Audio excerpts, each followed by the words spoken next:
All right, Bernie's back. Just when you thought Bernie had dis-a-fucking-peared, now he's back. He's going to run for president, he says. You know, I would think that you would know when you lost. I would think that a loser would be a good loser, right? Like if you step into the ring with Mike Tyson and you get your ass soundly thumped in like 12 seconds, not even 12 seconds.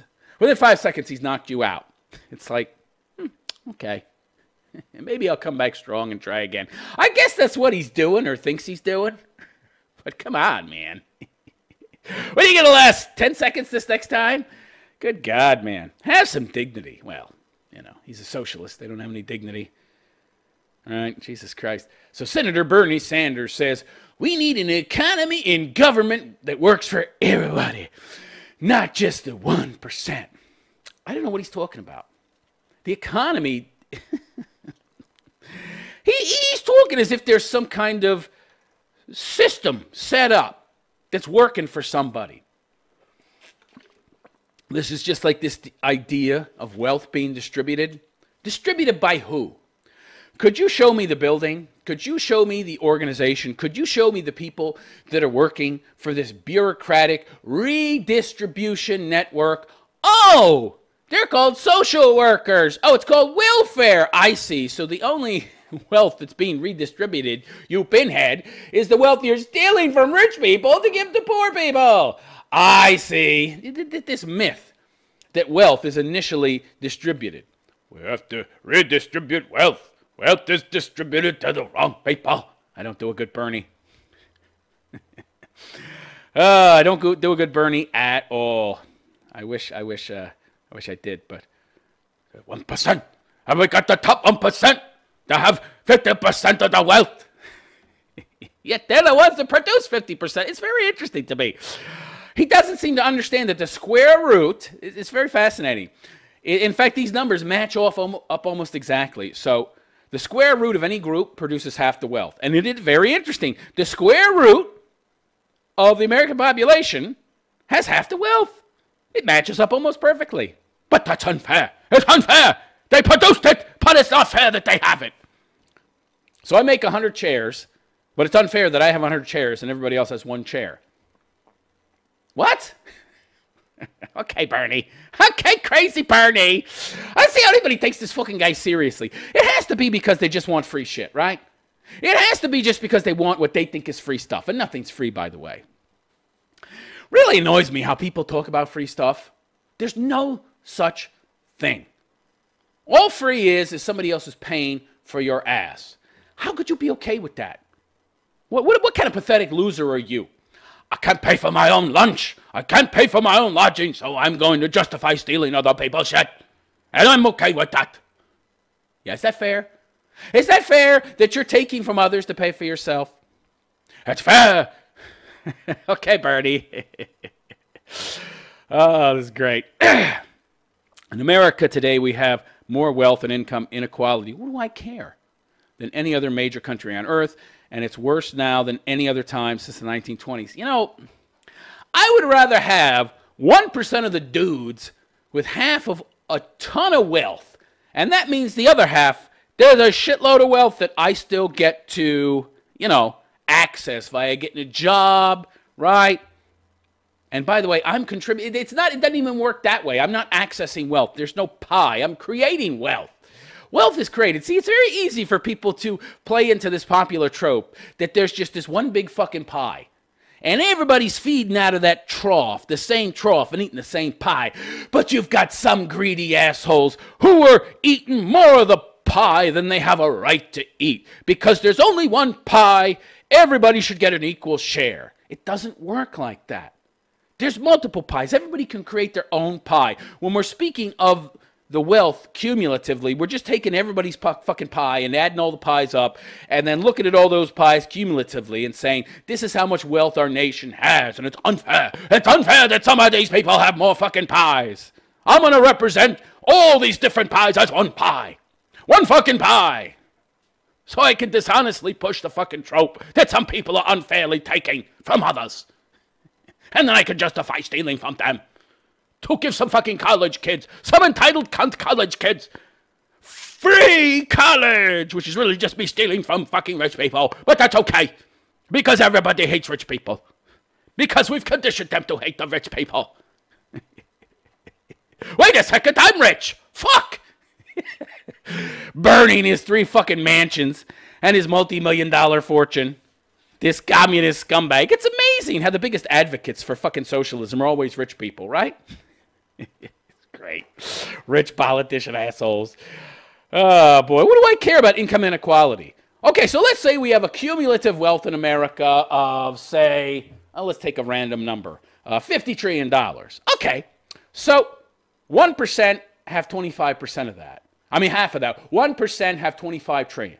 So they have half that wealth, all right?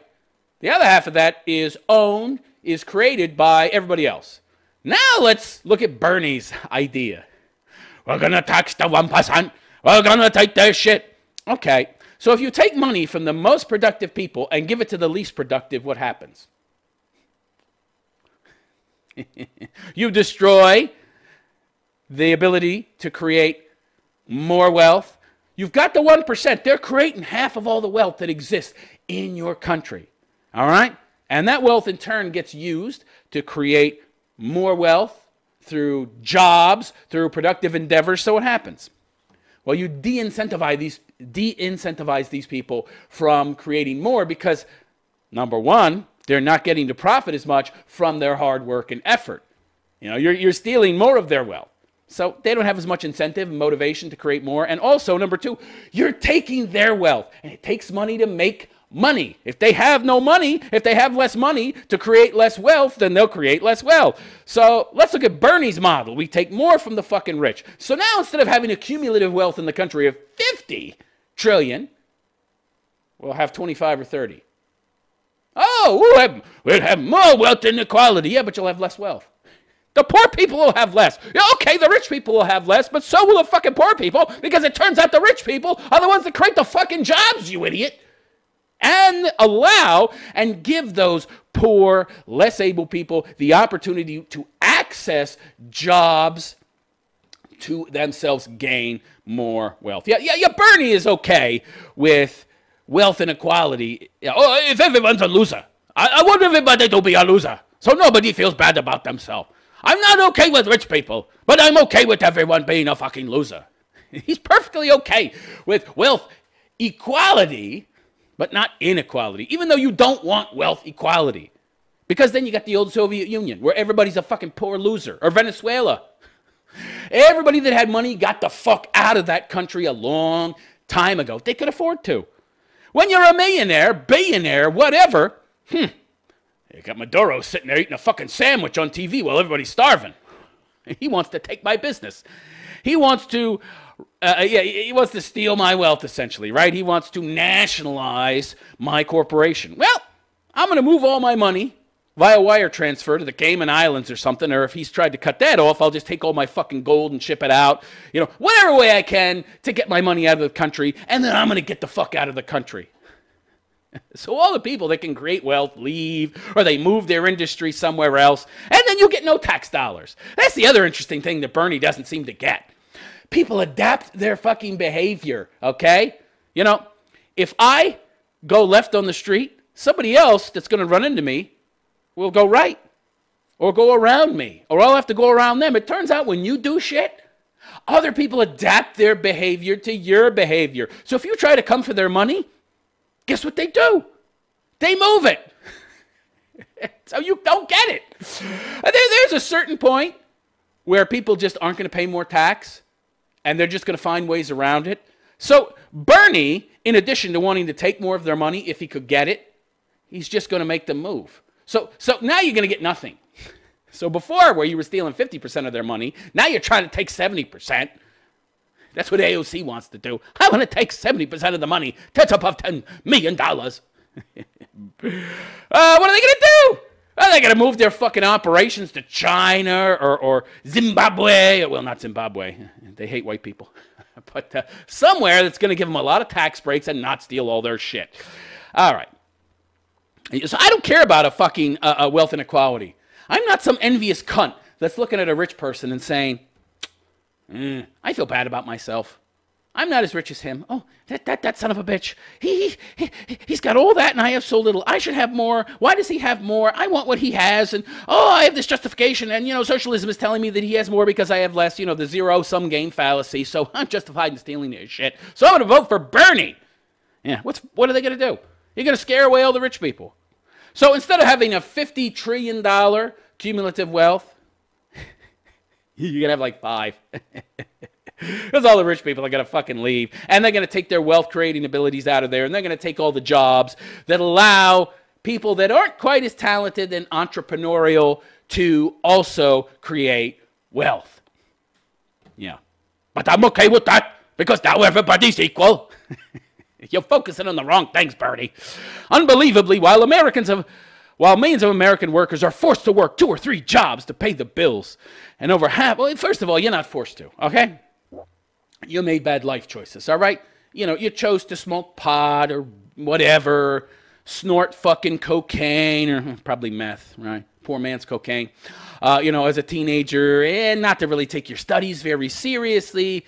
Your parents made bad decisions too. You had a single mom. She didn't marry a strong, stable fucking man that could support her. So, you didn't grow up with a good role model or good role models in the form of modeling a good relationship for you. So you banged some broad. You had 2 or 3 kids out of wedlock. And here you are now with no skills, barely educated. And you're having to work 2 or 3 jobs to keep your head above water. That's your fault. Why should other people have to pay for your bad decisions? Well, that's what socialism's based on. Never having to take accountability for your own actions. And over half of our people live paycheck to paycheck. The 3 wealthiest families in our country now own more wealth than the bottom half of Americans, 160 million people. I don't care. I don't care. It's irrelevant. You're implying that those 3 people having that half of wealth means that the bottom half don't have it. No, it wouldn't exist. The wealth doesn't get shifted around. There's no redistribution bureau for fucking rich people. There certainly is for poor people. It's called the government and welfare. But rich people don't. This is the Bureau of Redistribution. We unfairly redistribute wealth to the top 1%. And steal it from you poor suckers. I'm twisting a mustache right now, even though you can't see it. No! That's bullshit! That wealth wouldn't even exist. And then you wouldn't have that wealth and those people to envy. And your life, you'd be even more poor than you are now. Because the jobs that are created by these 3 so rich people, well, those jobs wouldn't exist to pay tax that gives you poor losers the welfare that allows you to continue to survive and feed off of those people. Parasites. What do I care if 3 people have more wealth than the bottom half? Who cares? What do I care? I mind my own business. I live my own life. I do just fine. What do I give a fuck what you have? Losers. Only losers are concerned about what other people have. Be concerned with what you have and be happy with what you have. And if you're not happy with it, work hard to get more. If you can't get more, maybe you're not that bright. Or maybe the skills that you learned were not that marketable. That's life. Learn some new skills. Don't try to steal from me, okay? Who made better decisions than you and got educated in shit that was actually useful. Today, while hundreds of thousands of bright young people cannot afford to go to college, so what? They probably shouldn't go to college. It's a waste of time. And college is only useful for about 10% of the population who are very, very intelligent people, and it allows them to maximize their high IQs. The rest doesn't do anything for them. It doesn't do anything for them. It's like trying to turn somebody who has really bad genes and isn't good athletically into a fucking world-class marathon runner. And you open a school for runners. I can make you into a fucking gold medal winner at the Olympics. No, you can't. It's 100% genetic. I mean, okay, you got some big fatty that want to lose weight. All right, you can run and run and run, and eventually you'll be a good runner or an average runner. But you're never going to be running a 2-hour fucking marathon like them fucking Kenyans, okay? No. College is supposed to be for a select few people from society who are pursuing professional endeavors, not to study TV or race or fucking gender. It's a waste of money. Go to a trade school. When I was a kid, we used to have fucking Votech. There was a Votech. There was a separate fucking school where you could spend half the day at Votech learning fucking car maintenance and fucking air conditioner repair and plumbing. This was public education. You could actually learn something that will make you a good living. Even the school I was in, you had a metal shop and you had what was it? I don't remember what the name of it was, but you rebuilt engines and shit in one of these classes. Don't have that anymore. People just sit around talking about culture Marxism. We're oppressed minorities. Let's be activists. Doesn't pay a salary. But hey. So today, this is great. The top 1% owns more wealth than the bottom 92%. What do I care? I don't care. Today, while CEOs of major corporations make over 300 times than their average workers, that's because this is the thing they don't tell you. That's because these CEOs bring more than 300 times the value of these people. See, people don't understand this. The square root of a population creates half of all the wealth in that group, in that population.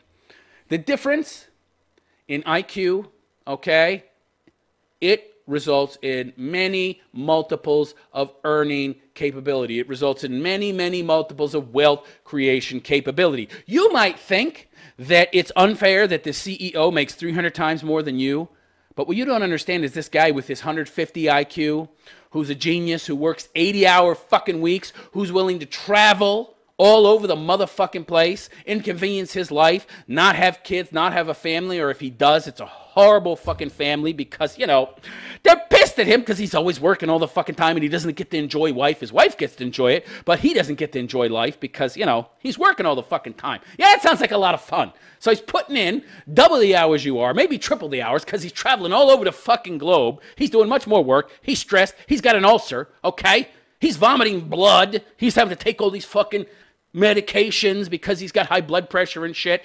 And he's got an IQ that's several standard deviations higher than yours, which results in, yes, he's able to create 300 times the wealth you are. This is the problem. Low IQ people don't really understand the gargantuan difference in wealth creation ability between somebody with, say, 100 IQ and somebody with 150 or higher IQ. You're light years apart. You cannot comprehend the magnitude of difference between your wealth creation capability and his. So it's a lack of imagination on your part, a lack of understanding. It's ignorance. And people like Bernie play on this. For 40 years, under Democratic and Republican administrations, we have seen a massive redistribution of wealth. That's not true. This is the zero-sum game fallacy. You would think that somebody as old as Bernie would have a better understanding of how reality works, but apparently not. Apparently you can live in a bubble of solipsism. You can live in this bubble of this fantasy world until you're in your 70s. You can actually exist but not live in reality for that long. It's shocking to me. Yeah, wealth redistribution and income from the working class of this country to the top 1%. Yeah, oh yeah. If I tried to explain this to Bernie, he would say, yeah, but they take the profit. They take the profit. The wealth redistribution is when they get the profit from the effort of the workers. As if the CEO isn't a worker too. I love this portrayal of the bourgeoisie as some evil elite people who are just sitting there puffing on fucking cigars, twirling their greasy mustaches and counting their piles of gold. But they don't do anything. They're not workers too, are they, Bernie? Of course, you have to call them non-workers because you have to create this separation, this distinction between them and the workers, so you can refer to them as that evil other that is inhuman, right? That way you get to hate them and treat them so shabbily, even though they're the fucking heroes that create all the jobs, all the wealth. And they're not redistributing anything. This is how it goes, okay? So socialists like Bernie talk about how wealth is stolen from the worker via profit. The worker should be getting everything. He should be getting 100% of the fruits of his labor. Well, then, what exactly is he contributing to me in terms of rent, in terms of leasing, in terms of accessing my business, my infrastructure to create the wealth that allows him to earn a fucking salary? What is he giving back? What is he giving in return to access all my shit? I love the entitlement. This is like saying I should be able to fucking go and live in your house and not pay you rent. That's really what it is. You got to think about this. This is what profit is, and this is what socialists don't understand, or if they do understand it, they dishonestly represent it as something else. This is what profit is, okay? Profit from the efforts of the lower tier production workers who are doing the manual labor, all right, which is far less productive, okay? Sorry, in terms of wealth creation, it is, than the CEO. They don't understand that, though. Yeah, I'm going to pay this CEO 300 times more than an average worker. He's not the owner of the company. He's a CEO, okay? He's hired. Why do you think he's making so much money? What do you think they're paying him 300 times more than the average worker because he doesn't create 300 times, more than 300 times what you do in terms of wealth? They couldn't afford that. They were paying him so much and he wasn't making that much, they'd go out of business because they'd be applying that principle to everybody. Oh, let's hire people and pay them more than they create in value. You'll be bankrupt in a week. People don't understand how businesses work. All right, look, if you're a worker and you're getting paid $30,000 a year, you're going to make more than $30,000 in value. You're going to create more than $30,000 in wealth for your employer. That's just how it works, okay? Because he has infrastructure, okay? He has overhead, and he has to constantly be innovating. He has to be constantly upgrading his business. He has to constantly be upgrading his manufacturing. He has to constantly be researching, creating new products, finding ever more innovative and efficient ways to create his product. He's got to create ever more efficient, better products to be competitive. So that all costs money. It can't be static. The business can't make no money. If there was no profit, they would make no money to innovate, to be more efficient, to upgrade their infrastructure, to expand and hire new employees. So the profit that you create for that employer is, in a way, you paying a lease, in a sense, a type of lease, okay, to him. You're paying a fee in the form of that profit to use his facilities, okay, to then make a salary for yourself. What entitled cunts are you? What do you think? You're going to go into the factory, you're going to use all their fucking equipment, get paid 100% of the value that you create from using all that equipment, all that infrastructure, all that marketing, right? Creating all these relationships with all these retailers that then take your product and sell it and allow you to thereby make a living. And all that infrastructure that took years and years of development and having to find investors, and it's all this licensing and regulation, and people have to be hired, constant maintenance, constant repair, constant upkeep, has to be constantly managed and supervised and maintained. And you think you shouldn't have to contribute any to that? I'm some entitled cunt. I'm just going to go in, I'm going to use your shit, since I'm an entitled cunt, and I don't have to contribute anything to its upkeep, maintenance, or anything. Well, why would I open a fucking business then if it doesn't allow me to make the money required to maintain said business and allow it to grow and remain competitive? Oh, sure, I could find a bunch of fucking investors and invest in a business, but then it wouldn't grow at all. So I invest in a business, I open it, and 40 years later, it's the same size, and then my competitors are 10 times bigger. No, I'd be out of business like that. You got to maximize profits so that you can maximize the amount of money available to expand, to innovate, to research, to develop better products, okay? To maintain the infrastructure that you have, to hire the best people. Oh, and we've got the CEOs. They make 300 times more than the worker. That's because they're bringing more than 300 times the value to the position.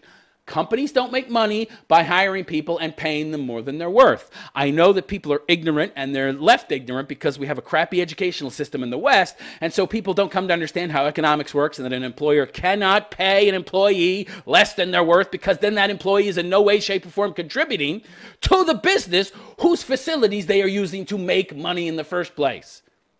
I should be able to live in your house and pay no rent.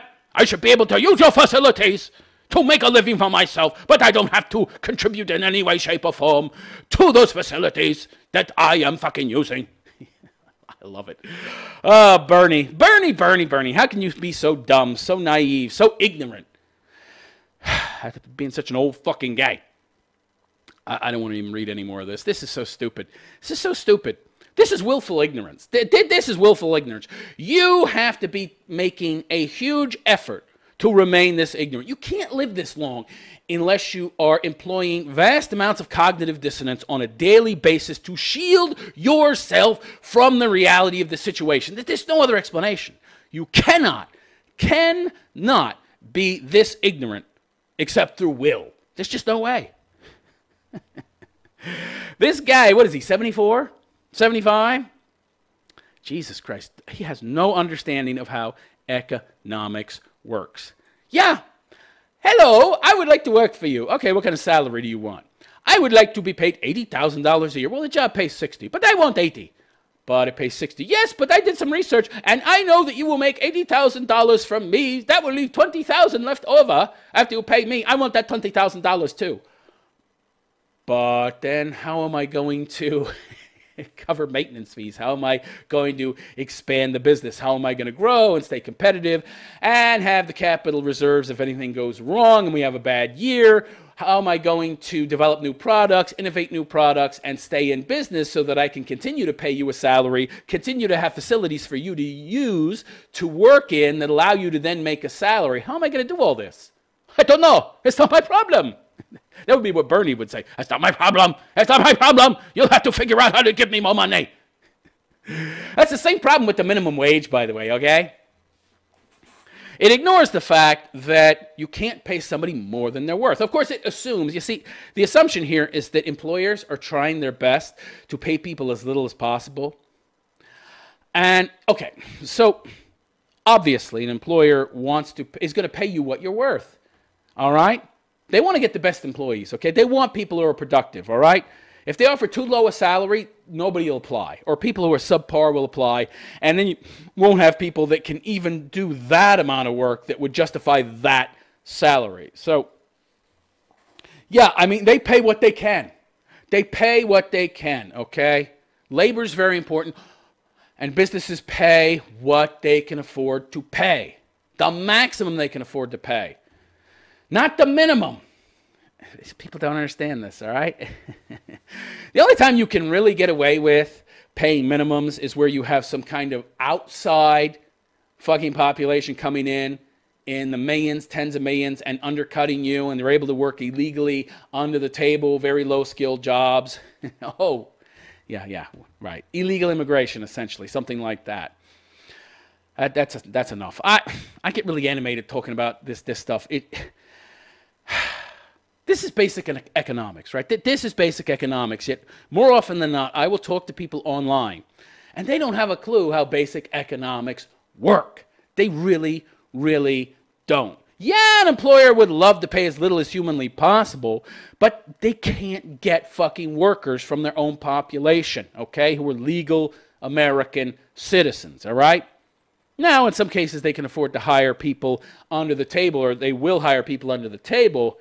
But oftentimes, either that's because their costs of operation are so high they couldn't afford to hire Americans, or yes, they're greedy and underhanded, and indeed do want to pay less and pocket more money. But the only reason they can do that is because that illegal workforce is there and available. If it wasn't, they would have to hire Americans and pay Americans what that person is worth in the free market, okay?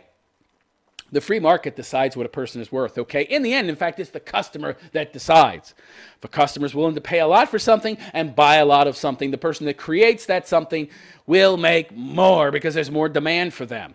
And of course, at the same time, if there's tons and tons of people available, then that'll drive down salary, and you might be better served to look for another industry to work in, okay? Market shift.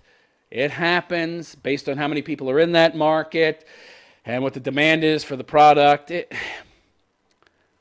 There's a lot of things to consider when you're going to choose a job, choose a profession.